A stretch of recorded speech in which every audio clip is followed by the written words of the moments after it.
In the first part of this next panel, we will talk about the talents and the huge potential of our next gen of Lebanese youth. And at the end of the panel, we will meet the next gen startup sprint teams who have been innovating for the last 36 hours under the guidance of mentors. They are ready to pitch their ideas to the jury. But first, let's meet the moderator. He's a keynote speaker worldwide, an author and a former professor at Notre Dame University and the American University of Science and Technology in Lebanon. Very fitting that he is also a serial entrepreneur. Please welcome Mr. Bob Debbas.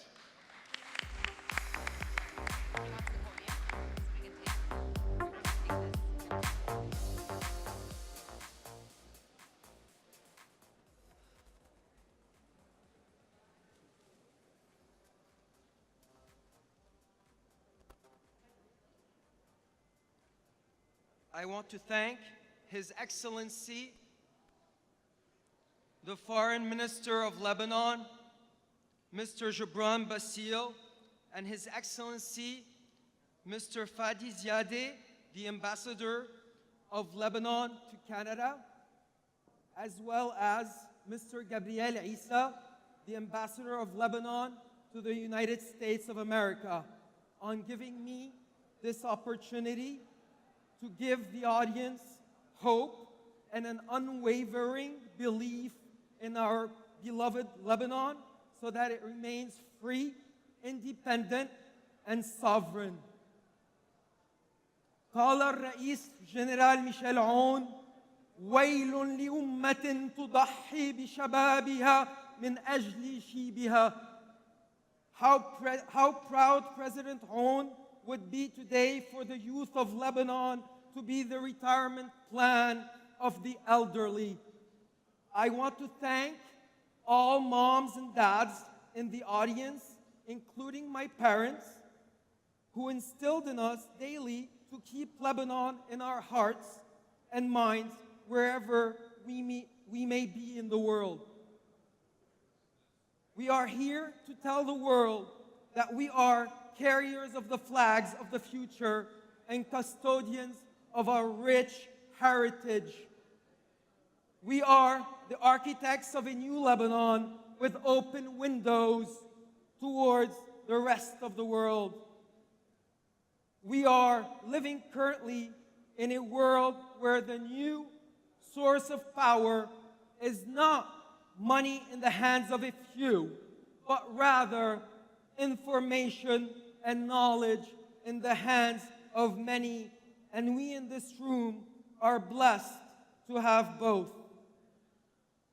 It is important to realize that we should not be afraid to take a chance, since the only failure is not to try, as the winners in life are those that think in terms of I can and I will.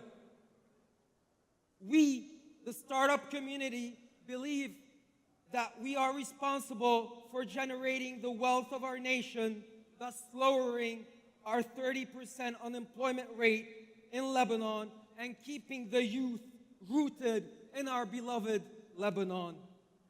We owe it to the world, to Lebanon, and to ourselves to take the risk, for as the saying goes, a ship in harbor is safe, but that is not what ships are made for. Allow me right now to introduce our panelists. Btaiche, founder of Young Leaders. Rita Tehini, CEO of UPIC, and David Nabti, co-founder of Alt City.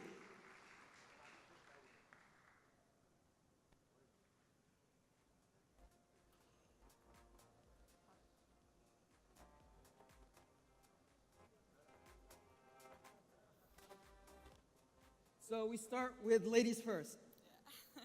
Rita, how does your startup help the Lebanese ecosystem? So let me first start by telling you what is my startup and then how can I apply it to Lebanon. So here you can imagine that we have different set of skills. If each one of you want to create their own company, They can do it on their own, but the best bet for them is to find team members.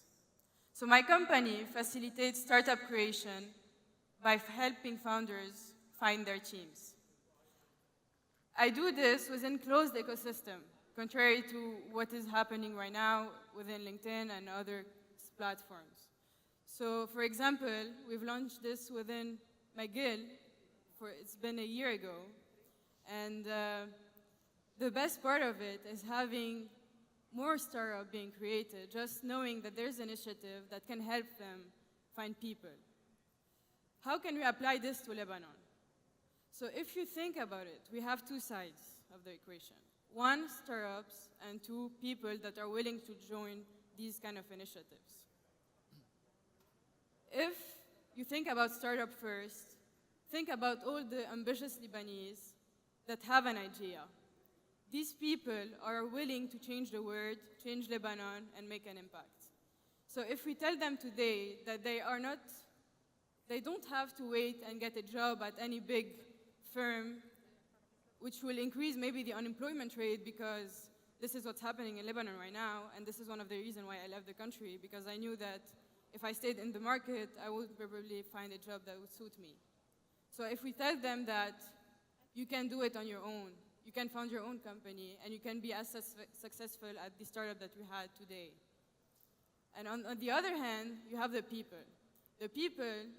that are willing to join the marketplace. So for example, if you take people that are in university, these guys are willing to join the marketplace, but every time they are applying for a job, people tell them, hey, you don't have any experience, so I can't hire you. It's a loop, right? So we are proposing for them a solution where they can work for a startup, where startups are very willing to hire anyone in the sense that any suitable skill. Thank you. JC, how are you building an entrepreneurial path for teenagers in Canada and worldwide for that matter? Right, so I started an organization called Young Leaders. So basically we look for teenagers, so 13 to 19-year-olds, who have built some cool projects outside school. So it might be something in your garage, in a science fair, or in a hackathon. And then we take them in a 3-month program with companies and mentors to guide them into turning this project or this small gadget into a product. And eventually giving this vision and opportunity for people to work on their project beyond school is something that might lead them towards entrepreneurship. And you were the one that was doing the whole thing in the back, in the other room. Right. With around what, 100 kids, or 100 students? Is that it? Yeah, we had a little less. Some people don't run throughout the whole semester. So the people here were youth, so I think within 18 to 25, a little older. Yeah. Okay. So David, if you can tell us a bit how your program in Lebanon is mentoring Lebanese startups. Sure, definitely. First of all, thank you very much, Bob and the organizers. We've been working in Lebanon for the last 10 years to boost the startup ecosystem, contribute to building momentum around the culture for entrepreneurship, the culture for innovation and creativity, et cetera, in Lebanon. And we've been working in various efforts over the years, working in collaboration with the Central Bank and Al Mawarid Bank with the Bootcamp Initiative as part of the Circular 331 initiative. We launched an accelerator with UNICEF focused on impact innovation, so looking at critical challenges in Lebanon, education, health, energy, water, et cetera, and then seeing how we can mobilize innovation and entrepreneurship that's both creating jobs and addressing these critical challenges, et cetera. Now, one of the things that we have realized more and more is that even if we think that within Beirut, that there are some great activities happening, some great growth over the last 5 and 10 years, there's still a lot of room for more engagement, more activities in Beirut. But at the same time, once you leave Beirut, the amount of activities and support drops dramatically. And so we've been working the last couple years on building an online platform to enable virtual and sort of mixed online-offline entrepreneurship education programs to spread these opportunities all across the country much more effectively. And we're working on a project with the Office of the Prime Minister through what they call the Summer of Innovation Initiative, which is trying to open up opportunities for young people all across the country to engage more in activities that build their core strengths in creativity, innovation, science, etc. And one of the things that we realize is that even though there are a lot of activities that support basics of startup training, so teaching the business model canvas or revenue models, etc., is that some of the things that we're lacking in Lebanon go back to core things that we're missing in education. Activities that support creativity, collaboration, people taking initiative, self-learning, these things that are core to entrepreneurial success around the world, our education system, and to be honest, most education systems around the world are lacking. So we're taking a core character strengths approach to promoting entrepreneurial skills, entrepreneurial strengths. And by the way, these also align substantially with employment strengths, employability skills that a lot of companies in Lebanon are also seeking. So we're looking to build this program so that our goal for next year is to engage 5,000 young people in Lebanon. And our goal over the coming 5 years is to engage 100,000 all across the country.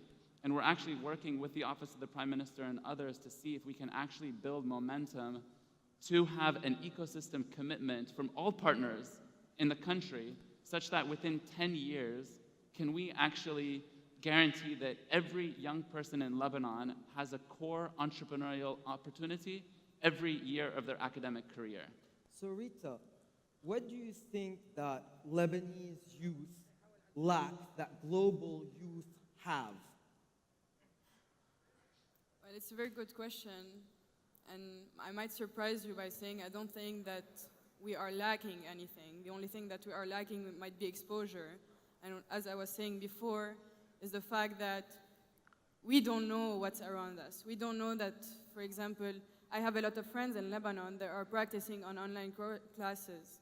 So we are taking advantage of what is given to us. I think we just don't know what's around. We don't know that we might have an AI guru next to us. So. And David, if I were to ask you the same question, what would your answer be? Is it anything different because you're in Lebanon, whereas Rita is in Canada? Yeah, so we actually take a data-driven approach to entrepreneurship education and support, and we're using some studies from elsewhere in the world to look at core strengths that contribute substantially to entrepreneurial success. And I don't know if any of you, Bob, can I ask a question to the audience? What do people think are the top 1, 2, 3 core character strengths that contribute to entrepreneurial strengths? Anyone want to shout some out? Leadership. I think there are incredible opportunities in terms of, for Lebanon, to build out its potential as an outsourcing hub. Of course, it's a lot smaller than some of the other hubs that are more outsourced. But we do have some great talent, we have some great opportunities, we have some great leaders, we have great language capabilities, and of course we have an incredible diaspora communities all around the world that really help us build those strengths. Some of the areas where we think that it's important to improve are around some of these, some of the hard skill areas, especially core technologies, emerging technologies, AI, VR, AR, data, intelligence, analytics, etc. But we have some good movements towards building those, and then also some great programs some core strengths. And what I would really encourage all of us to have really these two aspects of how in Lebanon can we approaches around scalability and really reaching out to people all across the country. Really have around 220,000 university students every year. And then So if you go to the valley, for example, venture capital, you love first investors, you love young people fresh out of college. But the reason they say they're at the early stage and then the second side is be good the at diaspora. basically. And how can we really create diaspora communities, both wherever you are around the world, online mentoring, to facilitate for our platform, for pitch working, to the Start Staff program, virtual mentoring, virtual supports, and really helping people wherever you are in the world. You can be supporting and working with Lebanese entrepreneurs and startups. And then the second is, of course, when you come back to visit Lebanon, is please get in touch with any of the startup organizations with us. There's some of the people who can take most of the risks and create new opportunities.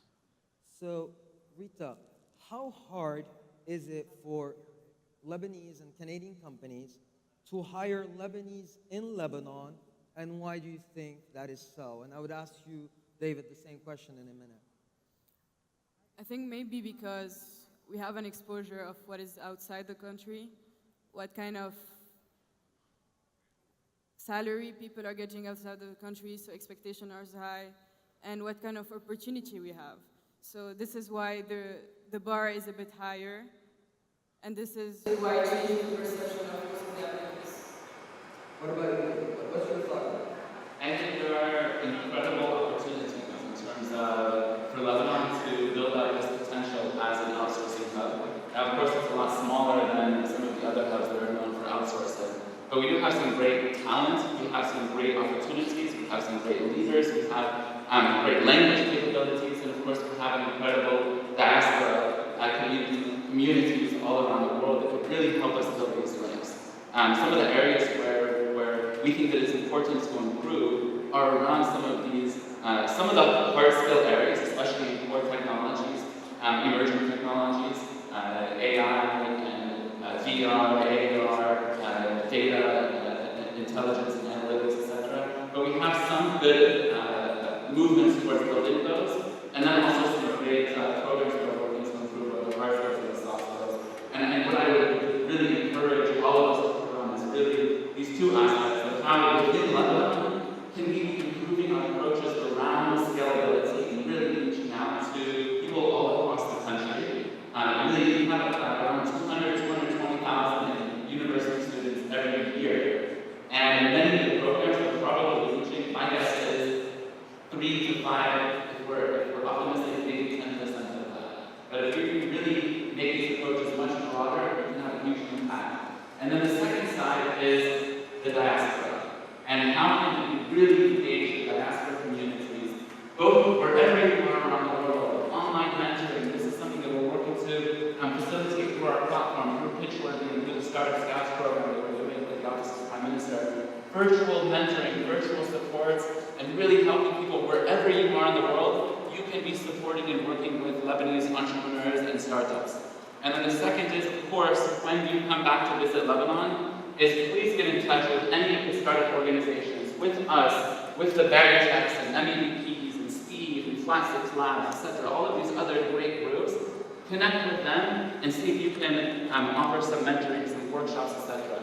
If we can figure this link between the startups in the country and the diaspora, the incredible wealth of knowledge and experience of the diaspora, we could massively help boost the opportunities and economy of the country. So I want to ask the audience, percentage-wise, in Lebanon, how much do you think female-to-male ratio, meaning is it 50%, 50%, 40, 60 in terms of startups? What do you think? 20, 80, 90, 10? Any clue?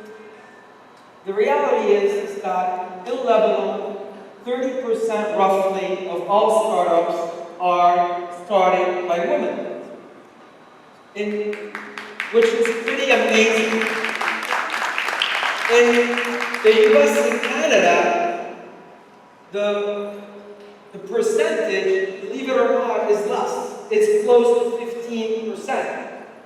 So my question to David is, there still exists a gender inequity, if you will, in Lebanon among male to female startups. But we see that this inequity and inequality is less than the US. What do you attribute it to? We have incredible talent in Lebanon that is heavily, how should we say, underappreciated. We have more women graduating in some of the sciences and hard skill areas than men. And then once it reaches into the work environment and the social environment, we still see a lot of difficulties that women face that guys don't face. Both within the startup ecosystem, within the broader community. We've heard from a number of our women entrepreneurs when dealing with investors, etc., is that they face challenges discrimination, etc. And so we definitely have room to improve in that. Both with some different organizations. So we have worked with some of the different groups, and I was actually on a panel at a wonderful event, Women on the Front Line, a few years ago, and we spoke specifically about this issue of, do we need to have more women-specific programs, or do we need to work to make sure that our general programs don't actively or passively discriminate against women? And many of the people in the audience, men and women, agreed that, suggested that we don't have more women-specific programming, but that we, as those who organize events, conferences, discussions, accelerator programs, workshops, etc., that we reflect to make sure that how we're doing the promotions, how we're doing the activities, etc., that we actively encourage and support equal participation. And from our side, from our programs, we work with thousands of young people across Lebanon, hundreds of startups. We try to make sure, we look at our participation figures, registrations, startups, etc., at the balance of that, not as a reflection of, are there enough women entrepreneurs in the country, but are we organizing our programs and our outreach properly to ensure equal participation? In our current program with the Office of the Prime Minister, the Startup Jobs Program, we have actually just over 50% participation of women-led startups. And we just see that as not as us recruiting or recognizing the talent of women. That's that. We look at it as a reflection of, are we doing a good job at making sure our programs appeal to and support the needs of both men and women entrepreneurs. JC, how does the Canadian ecosystem help you as a young entrepreneur? I mean, you have a startup, etc. So I mean, how does it differ than Lebanon? Right, so when I first came here, I was 16 when I left the country, and starting out was quite hard. However, there's been a lot of support, there's a lot of community players that really are willing to help and put the efforts. There's also, so from the private side, there's a lot of incubators, accelerators, VCs, even entrepreneurs who are willing to help, but also from the public side, there's a lot of bursaries, a lot of grants. You can get pretty much most of your initial costs and most of your initial money to get started. It's something about $200,000. What was that? There's a lot of bursaries that can sum up to $200K if you want, or even more. It's like free money? Well, there's grants, right? So if you're like, so there's this program by the Messi, which is Ministère de Sciences et Innovation. If you build a startup related to innovation, and you're like a founder, young founder, then you get $50,000. Obviously, this is criteria, and they have a lot of programs where you can apply for some free money. Well, grants. Yeah. I just call it free money, but in reality it's not. So, Rita, how can Lebanon create Silicon Valley-like city? Because that's the dream of every single Lebanese, I think, and of course, the Foreign Minister of Lebanon. I think first of all, we need to define our identity, in the sense that what are we good at, and this would be the focus of the Silicon Valley of Lebanon. Then it would be the supporting infrastructure, and this would be the most important thing. Apart from connecting people together to build more successful startups, it would be how to support these startups go from A to Z. And this would be honestly one of the most important things, from accelerator, providing money, grants, and having it easy for them. So it would be easy for them to incorporate, having them go through how-to guides.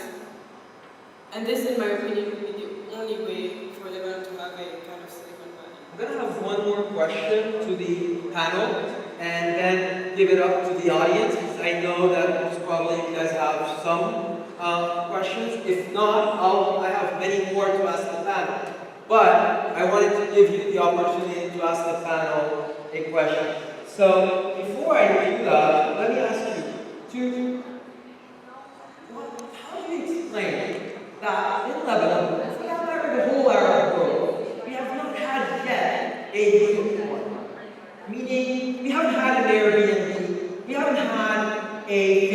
Facebook, we haven't had Twitter, Google, Yahoo, you name it. All those companies, we have not had one single exit yet. Okay?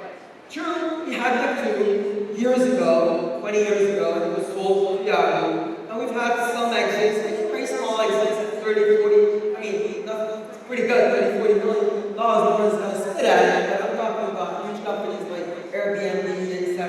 So, how do you explain that we haven't had that unicorn yet in Lebanon? Because if we have a unicorn, then it will give a chance and hope for every youth sitting in Beirut, Jbeil, Sur, Saida, I don't want to forget anybody else, etc. Go ahead. You start? JC, go for it. So if you look, so you were comparing mostly companies that were born out of the valley, and you say big shots, but if you look at the percentage, so for example, from my combinator, which is the bigger like incubator, true they have something like 12 or 14 unicorns, but it had something like 1,400 startups, right? So the percentage is like 0.007%. So in order to aim for that unicorn, you need to have a huge fuel, like a funnel that might do it, right? So it's not. So it's a numbers game.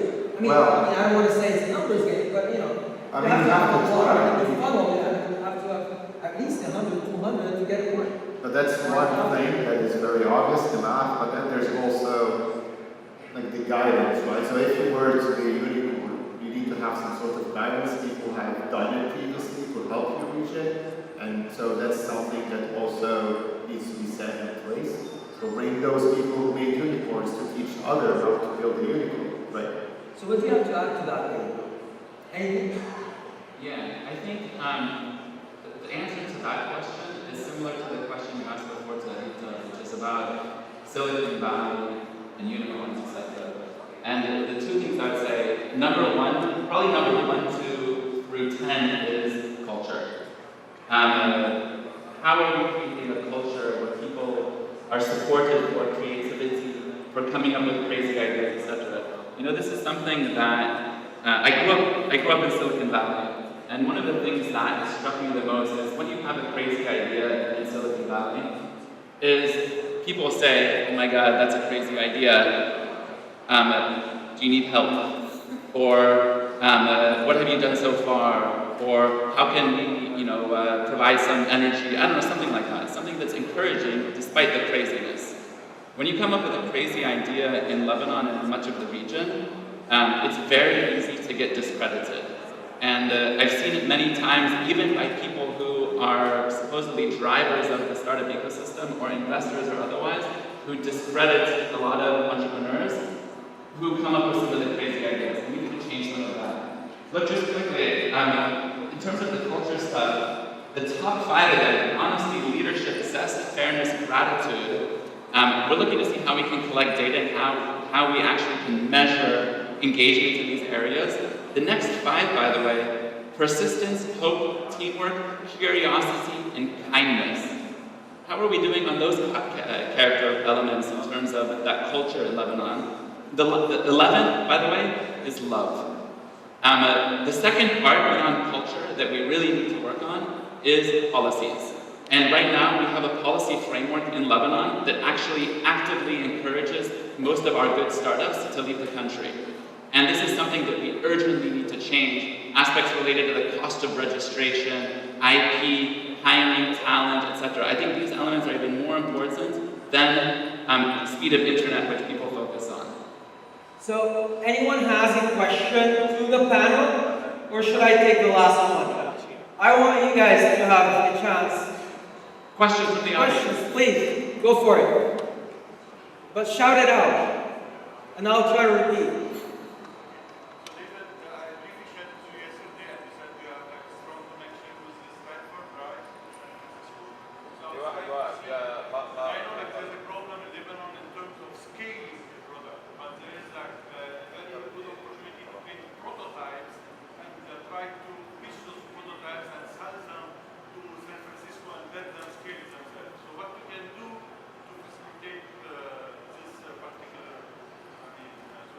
It's a great question.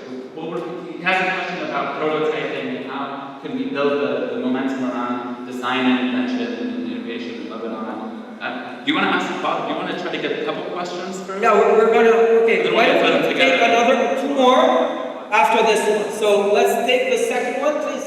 Young lady, go for it. I can't see very well, so you have to stand up.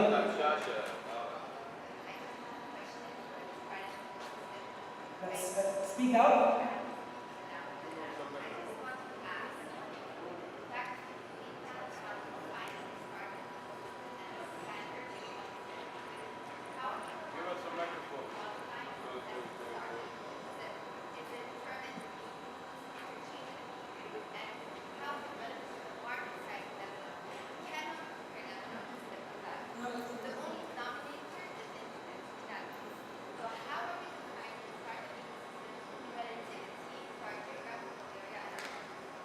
She's asking about metrics as related to the startup ecosystem. How are we measuring and defining startups, successes, etc.? Third question, please, from the audience, if we have one. Anyone? Go for it. I just find it interesting that you were talking about female-to-male ratio and then just guy. Yes, I will give it to Rita as well. It was going to be for both, but I did it on purpose, actually. His question was, why is he asking the question of gender ratio? I wanted to see a nice to a perspective. guy. But I'm going to ask it right now to Rita. But thank you. So, Rita, why don't you take that question? Okay, so I think I would start first by the matrix. You measure a startup success by the number of clients you get, whether it's in a small ecosystem or a big ecosystem. So first you define the target market that you have. For example, I work in a very niche market, and my success rate will be defined by getting to most out of this niche market. But in relative number, this can be a very small number compared to, for example, Facebook that is targeting a very large crowd. This is the first thing. It's relative to the target market. The second thing is how you are able to generate cash. And why is this? Because cash is something that is gonna help. The thing is, I can't see you, so I don't. Can you stand up? Stand up. So the second thing is your ability to generate cash, because this is something that your investors are going to look at for you to see if you are able to return on your investment. This is the second thing. And the third thing is your ability to sustain your operation. And this is personally how I would define success.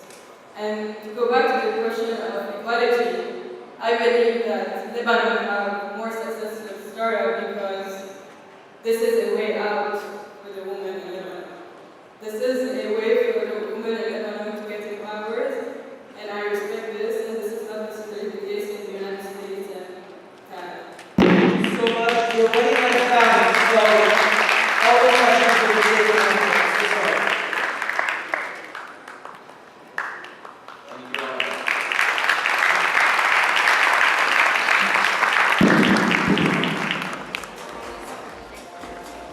Thank you so much to our moderator and our panelists. Before we move on to introducing our jury, JC, thank you for staying with us. I would like to remind you all to vote one last time because we're going to hear the pitches from the hackathon. So just throwing this up right now, please head to www.sli.do and vote for your favorite pitch, which you're about to hear. Your vote, as well as the jury's vote, will determine the winner. So, JC, over to you now. Does that work? Try it. Okay. Sure. So over 36 hours, we had a few teams that were trying to build new ideas. So they tried to solve either general problems at global scale or Lebanon-specific problems. Okay. Some teams made it through the sprint, some teams didn't make it, but now we're left with 5 teams who were pre-selected to pitch. So you'll hear 5 pitches, and we'll have winners.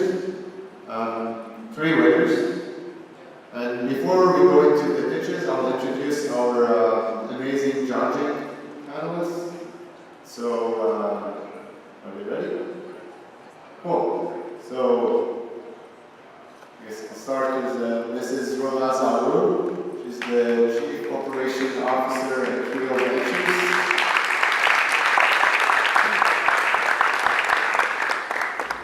We have Mohammed Haj, who's the CEO and co-founder of Lufa Farms.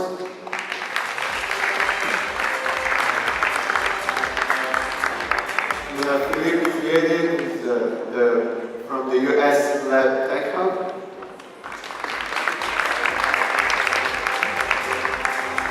We have Walid Abu Farhad, IP expert.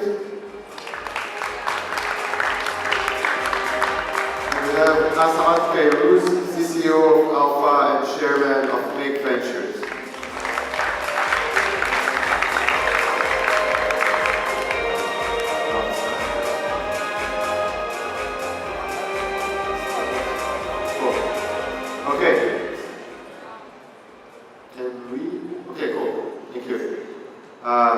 So now the startups, so we can get started.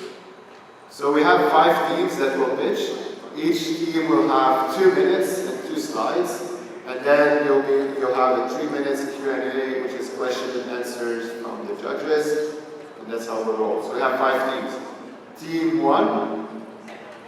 So team 1 is med-led, sorry. Medical tourism. I'll let them take the stage.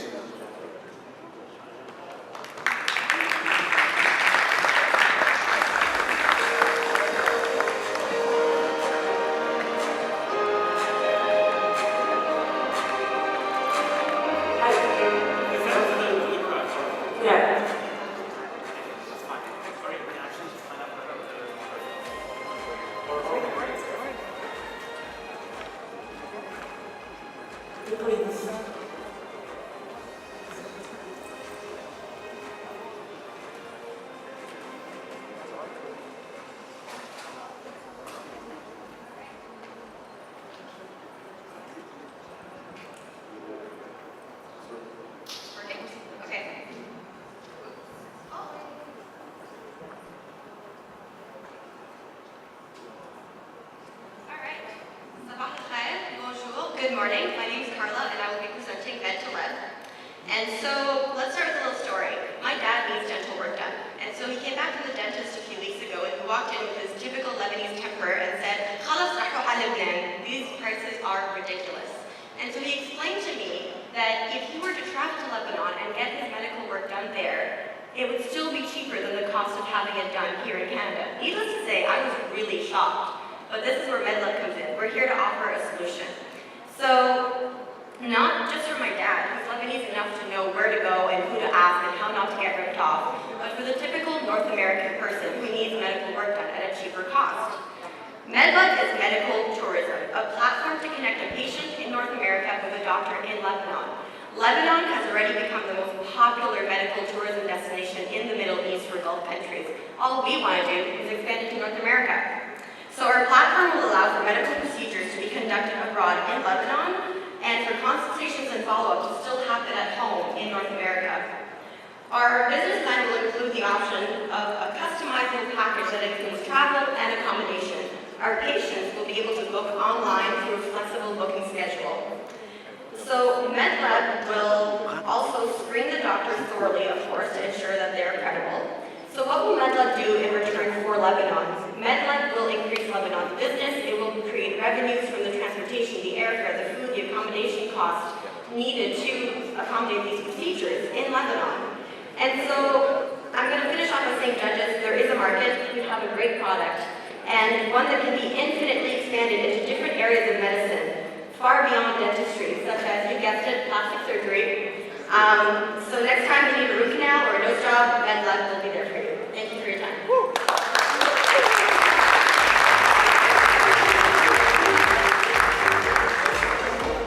Question from the judges?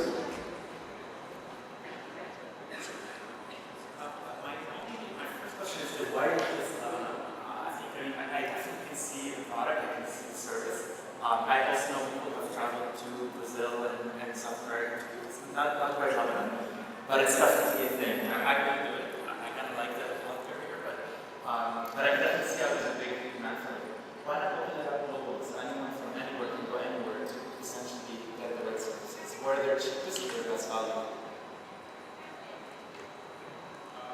app is meant to lab. We start with this. We match patients with the best field doctors in Lebanon, but we are planning to have a sister company called Meant to Work, so we can match any patient in the world to any doctor in the world.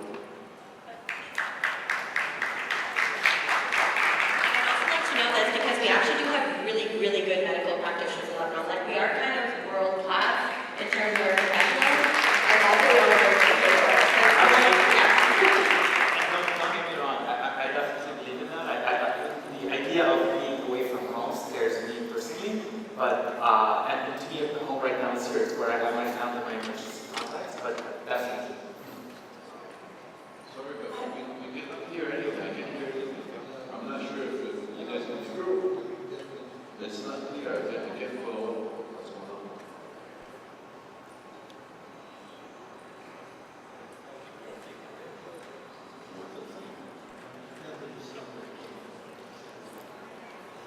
In a nutshell, what they're proposing is to connect Montreal with the for healthcare services. Can you hear me now? Yes, that's better.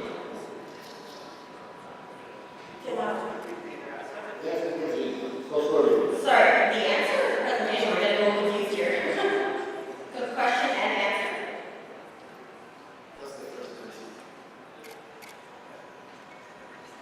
I think we need a presentation. Start with. 30 seconds. Do your elevator pitch. 30 seconds.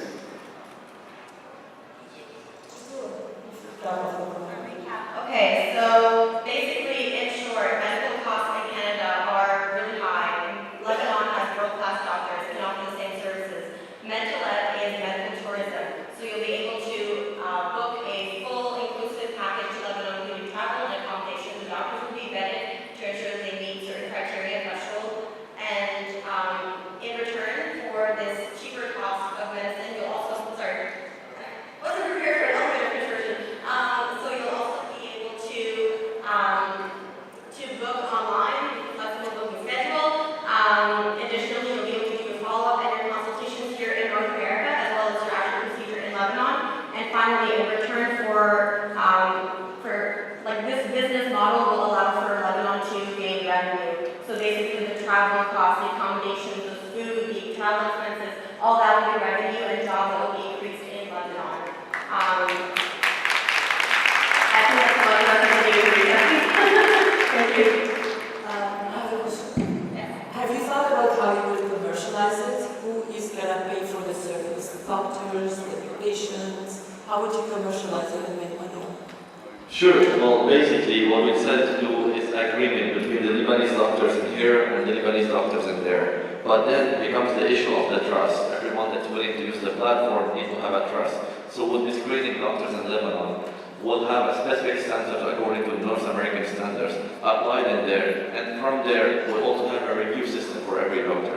So that's why we're aiming really high quality doctors and really well-known doctors to trust us. Thank you. Who's paying for the service? So is it the patient or the doctor? The patient. The patient is paying for the service, that's for sure. How would you reach the patient? How the patient will know about the service? How would you reach it? Well, there is a whole marketing plan behind every idea. Every new idea starts up and then there's a marketing commercializing the idea. And what we say is commercializing today with social media, and even our doctors actually, the local doctors will be actually an advertisement themselves because a lot of patients will walk in and they'll have a $10,000, let's say, surgery in here and they'll just refuse it. So this Lebanese doctor, instead of losing the client, will propose to them our plan, which is cheaper, and we'll still get him a client for the follow-up in here. So we commercialize it, and even the doctors in here and in there help us in doing that. Thank you. I guess time is up, so we'll go to the next. I still have a question. So what's driving me, if I want to do surgery, what's going to drive me to use the app and go to Lebanon? First, let me say that we support any initiative that helps Lebanon and the economy and all that. But if I want to do a surgery in the US, why would I go to Lebanon? It's only because it's cheaper? Because you're doing that surgery, you're doing that surgery at a cheaper cost, you're having a trip, you're having a touristic package, so you're having an all-inclusive at a cheaper price. And not to mention, actually, this application or this platform will not only target Lebanese, because every Lebanese person knows a cousin or knows a doctor who knows whatever. We're planning, actually, we're targeting the North American people. Why? Because as a stranger going to Lebanon, I need this trusted platform that will hook me up with my surgeon or with my dentist or whatever. So this will be the answer to the question. Right. Thank you. So, nextly, reach out. You guys ready?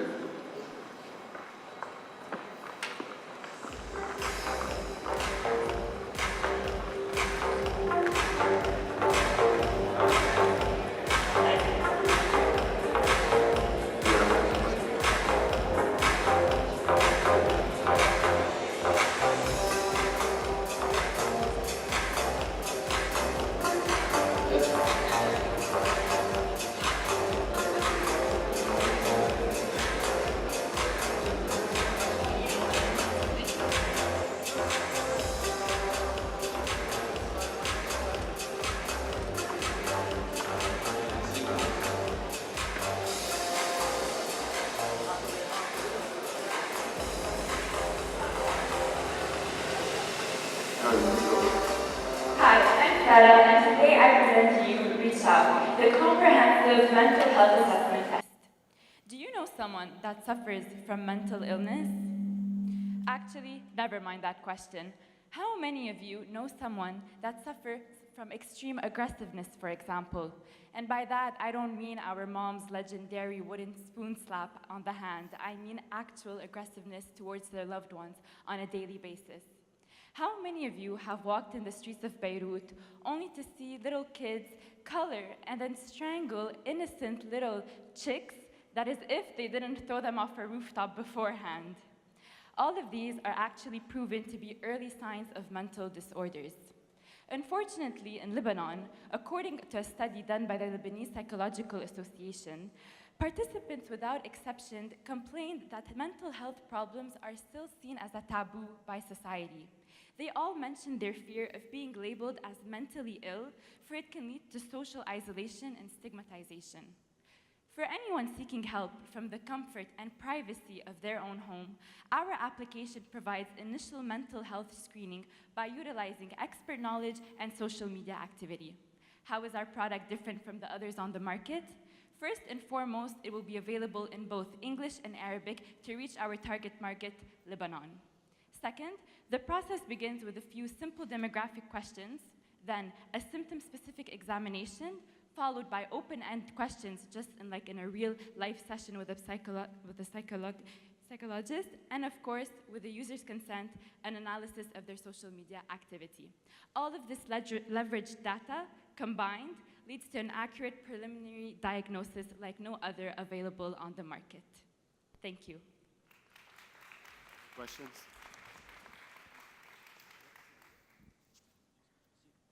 Questions from the So, how do you monetize this? Okay, so the initial idea started out with the diagnosis, but we plan on expanding this by having a platform on the app where we can link users with psychiatrists and they can have remote sessions using this app. So this way, the users keep coming back to the app and psychiatrists would sign up to the app and you can monetize this then. Anonymous sessions. Yes. So, I have a legal background. So I have a legal background. Legal background. Okay. So the question would be, this relates in a way or another to private life. So how would you protect the confidentiality of the information that is going to be traded online in a way or another? Okay, so that's a challenge that we've been thinking about. There are a lot of tools that use these similar information and they can protect them. For example, encryption is a way to go. Clouds offer services, secure services also. So we haven't really dove into the details yet, but there are ways that we can encrypt the data or protect it without a fear of it of a breach, basically. Sorry. Anyone? So this app is to assess your mental, right? Yes. Illness. Let's say you find yourself ill, then what happens? Do you have services? What happens next? Yes, it's what I just explained, similar to what I just explained. We propose that once you are diagnosed with something, we try to pair you with a psychiatrist that can help you remotely through the app. And this way you can go through the sessions from the comfort of your home, or if at some point you feel that you want to go there physically, you can just visit them physically, basically. Okay. In terms of going to market and promoting the product, mental health is a big taboo, especially in Lebanon. How do you plan on positioning what you have to get people to use it? Great question. A lot of NGOs right now are working on this in Lebanon. For example, Embrace is an NGO that has a lot of, does a lot of campaigns, awareness campaigns. In addition, for example, just a couple of days ago in Lebanon on Friday, the Ministry of Health had a campaign about mental health awareness. So if we can couple this app with these campaigns and these NGOs and the Ministry of Health, it would have a great reach in Lebanon. Thank you. I was about to ask the same question. I think it's, first of all, the usefulness is incredible because indeed, I grew up in Lebanon and we were always taught that mental problems are not real, right? And it's really hard living in that because, they are real and people who have mental challenges need to get assistance. But that same stigma is what would prevent people from seeking out that app or that website. So you have to find a way to really overcome that. I think keeping it anonymous is excellent, and forcing it and gamifying it, making it something that, hey, if I download a game and I do an assessment for my love life and my sanity, for example, something that would be a lot simpler to download, while I can also get a mental assessment at the same time. You might find that you'll have people be more receptive to it, as opposed to say, hey, download this Am I Crazy app. Cool. Yes, of course, that's a way to go, basically, down the line, but yeah. Cool, thank you. Thank you. Oh. So, next team. Thank you. Next team are working on augmented history. I'll let them take the stage.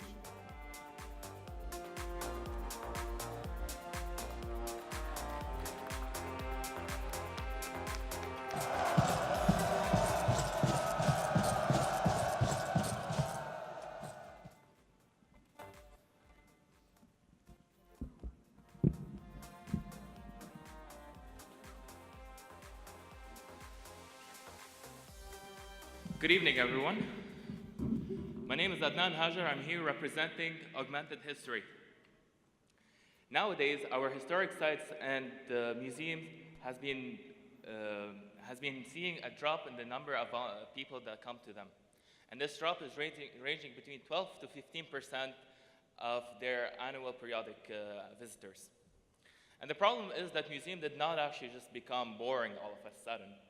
It's really that their experience is just not enough for our entertainment. And so, with our company, we're trying to leverage that experience by adding to it the flair of augmented reality. And this concept has been tested and proven in multiple museums all over the world. And some of them have seen a growth of 75% of their annual visitors. And really, museums as an industry is not a small market. We see $550 billion that are actually coming back from museum every single year. And 190 million of these dollars are coming from Lebanon itself. And our business model is very straightforward. The revenue that we take is from tickets that we sell for our artificial augmented reality tours. And this concept can only be accomplished with the help of our Ministry of Tourism and our municipalities. And so come with me now while I show you how augmented reality can enhance your experience in museums.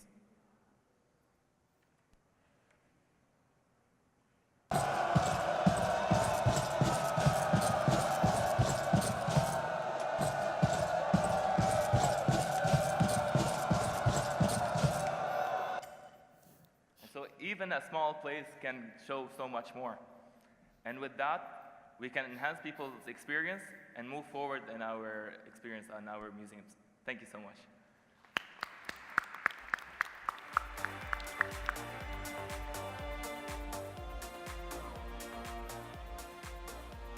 questions?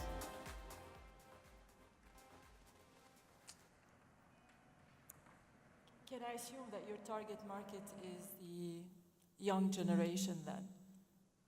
So you're going after this market with this product? The next generation that we have nowadays are more willing. They're used to a better experience. We see it in our home. We have our VR sets. We have our entertainment. We are already exposed to too much. And so if we go and enhance that experience in places such as our art places or our museums or our historic sites, we're going to see a much better engagement. And it has been proven by multiple places. And who will pay for the service? The tourist or the person visiting the site, or whoever is running the site? So visits and sites generally have an entrance fee. And with the extra enhancement, we can give a better experience, and so the entrance fee can also rise in price. And with that, we can get a cut ourselves and increase the revenue of these places. Okay. You mentioned that this service already exists elsewhere. If it does, why reinvent it? It does in a very small scale and very tight places. And there are 3 museums that are actually implementing it, and they just started doing it. And now it doesn't exist in our hometown, Lebanon, and that's the concept of her night. And although that's true, there's also the next level where you let people all over the world come to these historic sites with virtual reality, where they immerse themselves into the concept. Would the cost of the technology be easily offset by the revenue generated from the ticket sales, from the increase in ticket sales? I don't know what the technology really costs, but what would the economics look like? So economically, there's a couple costs that you have. The first cost, which is actually the product itself. So when you come to the facility, there's the VR cardboard, which is a replaceable and sellable cardboard, which costs $3 to be shipped and to be used on every single visit, which are reusable in case. And the development of our augmented reality in an area itself will have a development cost. Mm-hmm. And so with that, the cost for that is just development cost, and it can be offset over a long-term revenue from the place. I am a big fan of augmented reality, and I do believe that the next era we're going in is the augmented era, where our natural capabilities are being augmented with technology. However, I did not understand the scalability of what you're trying to do. So you're talking about 3 museums in Lebanon, right? Enhancing the experience when you go to the museum. It wasn't very clear for me what you're trying to do. Is it enhancing that experience only in the 3 museums in Lebanon? And if that, what is the scalability of what you're trying to do? Okay. Now, such concept can, above all, be taken anywhere in the world to start with. So if you really want to stay in the realm of Lebanon, it's not only the museum that we have. We have such historic sites that are forgotten. One of the greatest examples that we were doing this weekend was Rashaya and how the Constitution was actually signed. And the room of Constitution signage is just an empty room nowadays.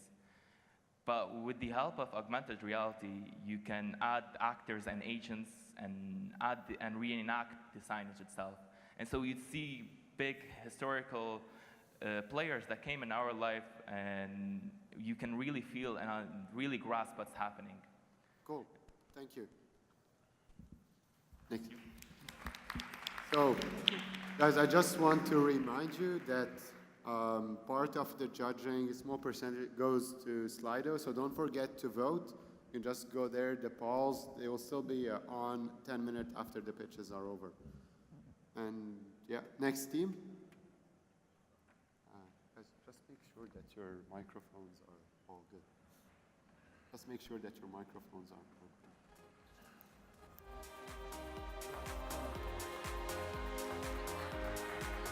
The microphone. Okay.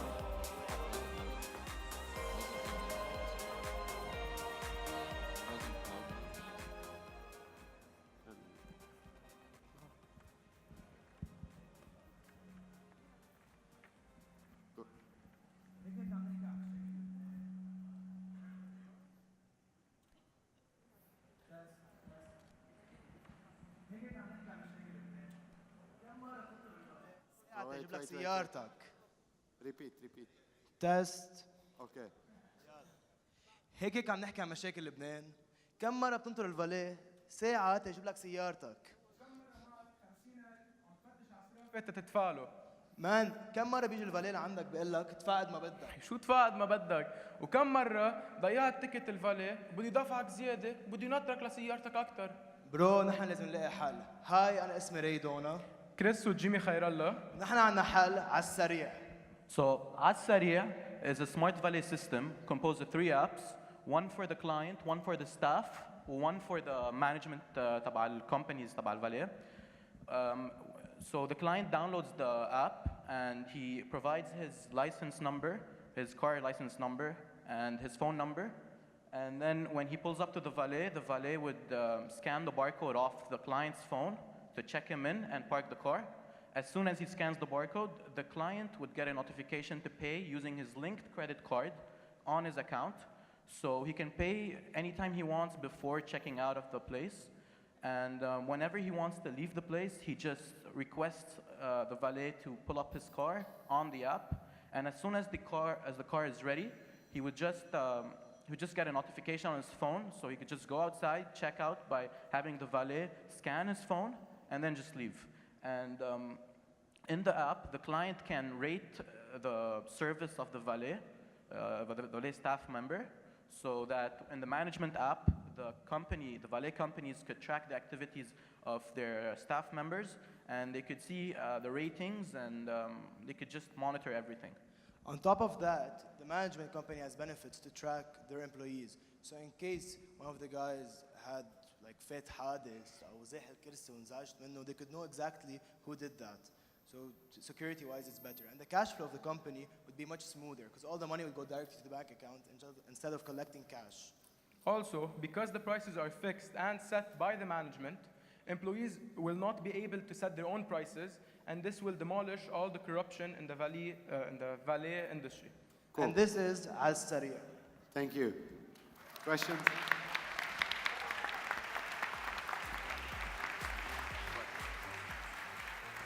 Yes.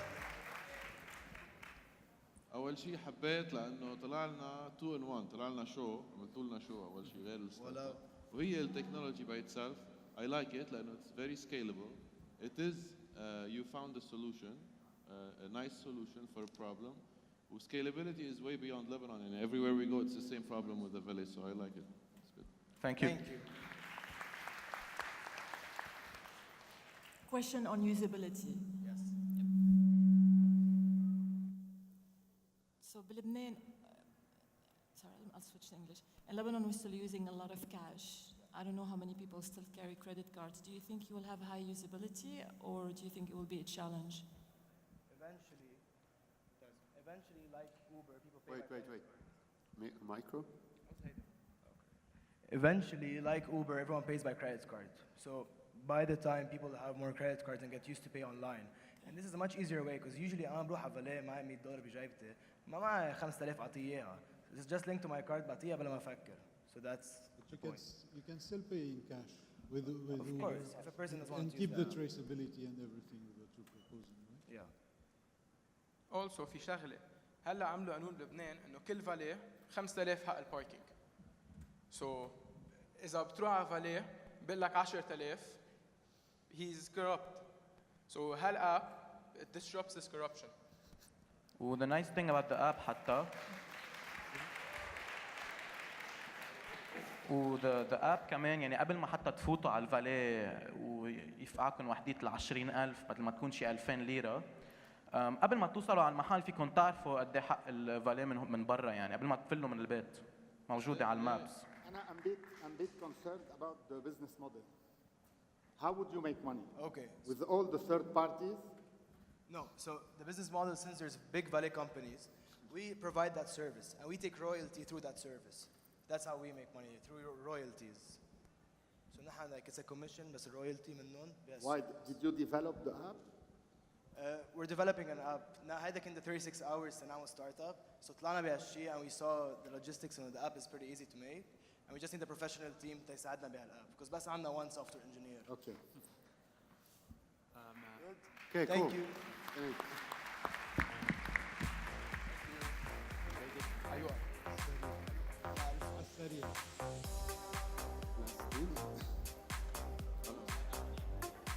All right.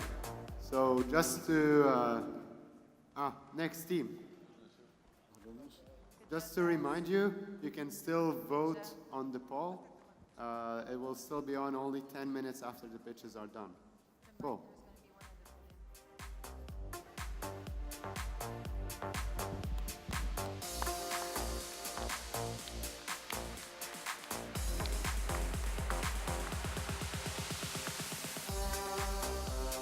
Hello, hello, hello.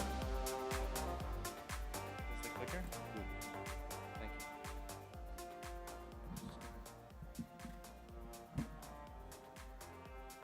Test, test, test, test, test. Okay. Hi everyone, we're Genius Tech and my name is Backer. How many people here have stuff at home that is good and that is collecting dust because they never use it? Please raise your hands. Garbage is a big issue in the world, and imagine good quality items going straight to the landfill because no one has anything to do with it. Our solution is an app that makes it easy for the donor. Our solution is an app that makes it easy for a donor to get rid of his unwanted stuff without throwing it out. Notice, I just said donor, not seller. Let me explain how. Here's Mary, a Lebanese girl living in Montreal. She has found an item in her old things that she doesn't want anymore and is ready to part with it. She is also a socially responsible person who wants to do good for the environment and the planet and people. The first step is that she takes a picture of her valuable things and she puts it on our app, Give to Give. She selects her favorite charity, for example, SOS, Children's Village, or Caritas, or Sesobel. But she is living in Montreal, right? A potential buyer sees this item on my online marketplace and decides that he wants to make a purchase of this second-hand item because he finds value in it. He makes a purchase. Throughout outsourcing the delivery, we bring the item straight from Mary to my buyer. A good portion of the money is transferred to the home-based charity that is Sesobel. We have just liquidized assets from Montreal and brought value to Lebanon. Questions?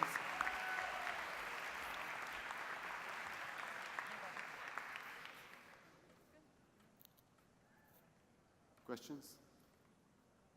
I just want to make sure I... One second. Microphone. Test. Hello? Okay, there we go. So I just want to make sure I understand it correctly. Essentially, if a consumer has goods that they no longer need, we all do, we're able to sell them to anyone globally with the proceeds going to a charity of our choice. Am I understanding it correctly, or is there any limitation to this? You are partially correct. The goal is to transfer an unwanted item between a donor and a buyer. Sorry. A donor, if I can direct your attention to the chart, we are trying to connect, we are trying to sell the item to a buyer, but it is not necessarily global. The idea, in my opinion, the genius of the idea is that the transaction is local, but the cash is global. Got it. So Meaning, because it's very difficult to bring this item that could be useful in Lebanon, but to bring it to Lebanon, it needs a lot of logistics. I am simplifying this logistic by turning this item to cash and transferring the cash back to Lebanon. Okay, so what you're doing is you're doing a local marketplace where the proceeds go to a charity. The money will go to a charity, not the marketplace. The proceeds do not fully go to charity. Our target audience are people who are socially and eco-responsible. Okay. And their incentive is that instead of this item going to waste, this valuable item that has a monetary value. Instead of it going to waste, it is going to a second-hand buyer who maybe cannot afford the full price of the item. And a portion as well is going to his home-based charity that is somewhere else in the world. It's not necessarily here. So Lebanese people who want to donate to Lebanon and who have unwanted things because the mindset is that you're grateful, you're here, you have all your stuff, and you're happy, you want to give it away, give it back, you can do that through the app, giving it back to Lebanon, not necessarily here. We can fuse the community that is outside of Lebanon to bring stuff back, bring money back to Lebanon for people who need it. All right. Okay. Thank you. Thank you.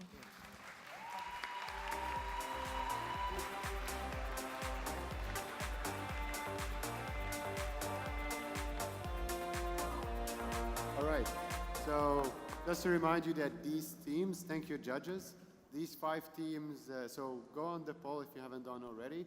These 5 teams have been working for 36 straight hours now. So these teams have been working.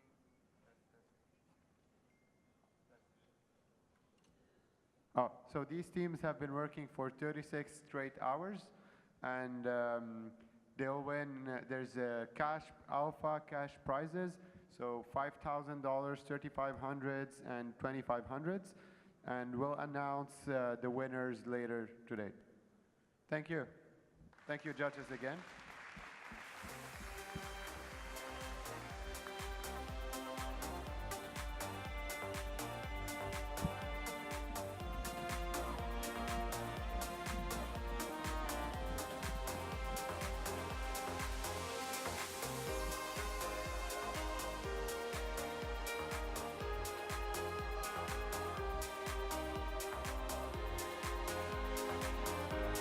So just a reminder, everybody, we're going to take the jury's going to take about 30 minutes to deliberate and make their decisions, and then we'll present the winners.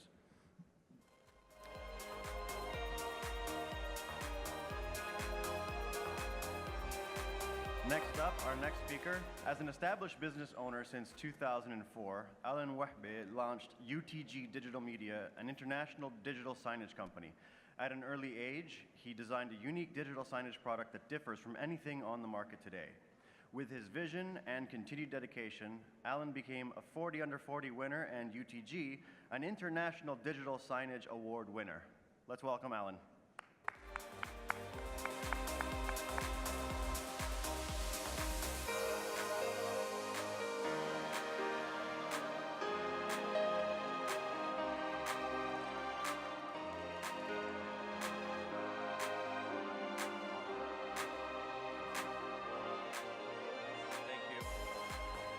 Good morning. I'm happy to be at the LDE as a participant and one of the sponsors, and in the presence of many talented and successful entrepreneurs. Thank you to His Excellency Minister of Foreign Affairs and Immigration, Mr. Gibran Bassil, for this great initiative. Back in 2004, I met my business partner, Misha Hajbadr, and we decided to develop a smart digital signage solution to go green and replace print. Instead of going for regular TVs and to avoid the hassle of additional equipment such as media players, extra wiring, or computers, I ended up coming up with a solution, a very unique system that's one of a kind and it's plug and play, that is today installed in Canada and worldwide. I was young, passionate, and extremely motivated, just like many of the young, talented entrepreneurs I met at this conference. Despite all the challenges, I'm proud to be one of many successful Lebanese Canadian entrepreneurs and to be behind a unique technology that competes with big brands worldwide. Smart is getting smarter, and as we see more and more integration of emerging digital signage technologies into the real world in various industries, education, finance, government, retail, etc., UTG is well equipped with expertise and knowledge to meet and exceed the speed of technology. It's accelerating, and so are we. We specialize in customized digital signage solutions. We offer a buffet of options tailored and catered to clients' needs. We are proud winners of an International Digital Signage Award for a unique LED project staircase that we did in a Jewel nightclub in Las Vegas. And myself, a 40 under 40 award winner, an award recognizing the successes of young, talented entrepreneurs. I would like to show you the LED staircase project we did in Las Vegas, if we can play the video. I'm very proud to say that we were the only company in the world to be able to deliver such a complex LED project. The stairs and the walls are all covered in LED. It's 100% custom made, and there's no company in the world that was able to complete such a project.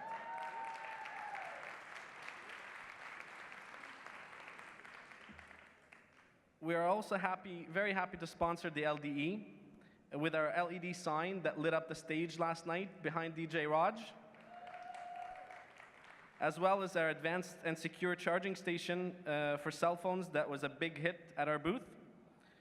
If you have any questions or you'd like to chat, if you guys can stop by our booth, we'll be more than happy to chat with you. Thank you and have a great day.